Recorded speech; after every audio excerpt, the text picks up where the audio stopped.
عزیزان محترم، گزشتہ اقساط میں ہم نے آپ کو ثقیفہ کے ابتدائی واقعات کے بارے میں آگاہ کیا تھا اور وہ روایات پیش کی جب انصار مدینہ جانشینی رسول کے لیے ثقیفہ میں جمع ہوئے، حضرت ابوبکر اور حضرت عمر آئے۔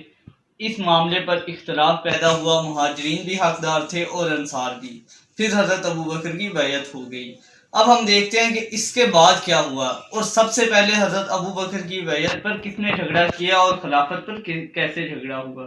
اس وقت سعد کے فرزند قیس بن سعد اٹھ کھڑے ہوئے۔ انہوں نے حضرت عمر کی داڑھی پکڑ لی اور کہا، فرزند سحاق، تو جنگوں میں بھاگتا رہا اور بزدلی دکھاتا رہا، لیکن حالت امن و امان میں آج لوگوں میں شیر بن بیٹھا ہے۔ اگر سعد کے سر کا ایک بال بھی بیکا ہوا تو میں تیرے چہرے پر ایسا زخم لگاؤں گا کہ تیرے چہرے کی ہڈیاں ظاہر ہو جائیں گی۔ حضرت ابوبکر نے حضرت عمر سے کہا، سکون سے کام لو اور مدارات اختیار کرو، کیونکہ مدارات سے کام سنور سکتے ہیں۔ سعد بن عبادہ نے حضرت عمر سے کہا، فرزند سحاق حضرت عمر کی ایک دادی تھی جن کا تعلق حبش سے تھا۔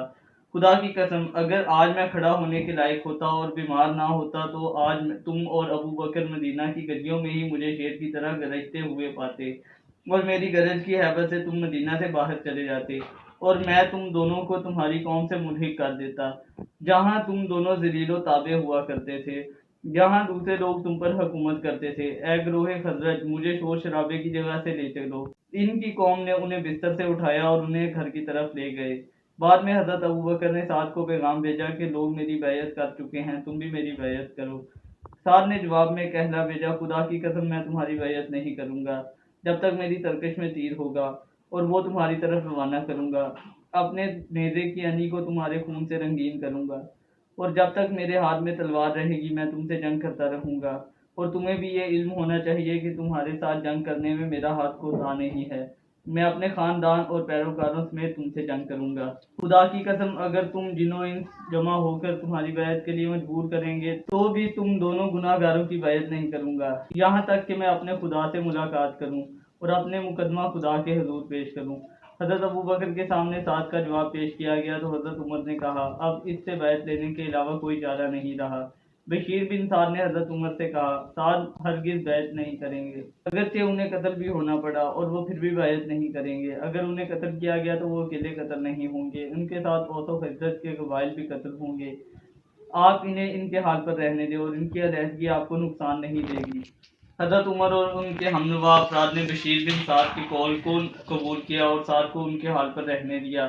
سعد بن عبادہ نماز میں ان کے لیے شرکت نہیں کرتے تھے، تنازعات کے لیے ان سے فیصلے طلب نہیں کرتے تھے، اگر انہیں مددگار میسر آ جاتے تو وہ ان سے ضرور جنگ کرتے۔ حضرت ابوبکر کے عہد میں اسی طرح سے رہے، حضرت عمر کے عہد خلافت میں بھی ان کی پرانی روش جاری رہی، اور وہ حضرت عمر کے سامنے جانا پسند نہیں کرتے تھے، اس لیے وہ مدینہ چھوڑ کر شام کی طرف چلے گئے۔ پھر کچھ عرصے بعد خلافت عمر کے دوران مقام حوران میں ان کی وفات ہوئی۔ انہوں نے شیخین میں سے کسی کی بیعت بھی نہیں کی۔ ان کی موت کی وجہ یہ بیان کی جاتی ہے کہ رات کے وقت انہیں نامعلوم مقام سے تیر لگا، جس کی وجہ سے وہ قتل ہو گئے، اور یار لوگوں نے یہ مشہور کر دیا کہ انہیں رات کی تاریکی میں قوم جنات نے تیر مار کر ہلاک کر دیا۔ حضرت عمر بن خطاب نے خالد بن ولید اور محمد مسلمہ انصاری کو اشارہ کیا تھا کہ وہ سعد بن عبادہ کو قتل کر دیں۔ دونوں نے سعد پر تیر برسائے اور تیر لگنے سے قتل ہو گئے۔ پھر لوگوں میں یہ بات مشہور کر دی گئی کہ سعد کو قوم جنات نے قتل کیا ہے۔